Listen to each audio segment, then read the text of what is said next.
How does endodontic procedure save the teeth?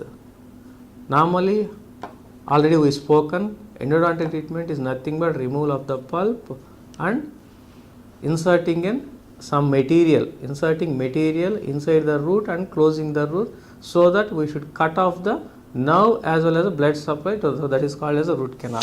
You can see, for example, this is a damaged teeth. When the decay entered from the top into the nerve tissue, what is going to happen? From the nerve it enters into the apical region. This is called as an apical of the root. From this apical region, immediately the infection will passes to the bloodstream and it enters from the bloodstream to different organs.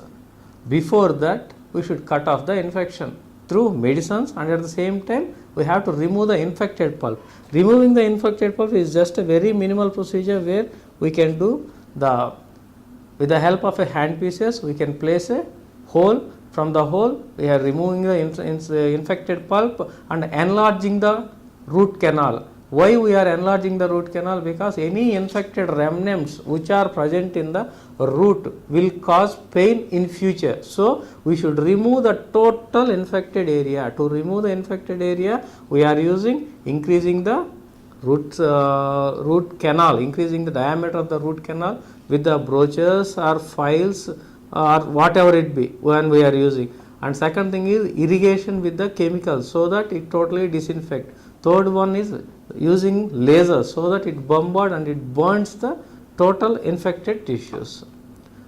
This is the normal procedure. After finishing the removal of the pulp, if the infection is more, we should allow the infection to settle down, so that we will keep a medicament inside and we will close the canal.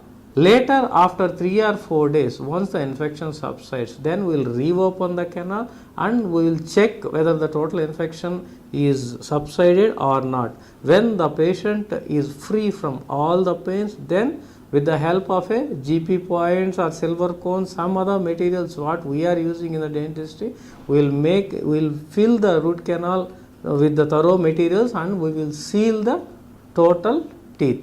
So that our aim is the communication from the bloodstream to the teeth should cut off and total infection should be removed from the teeth area.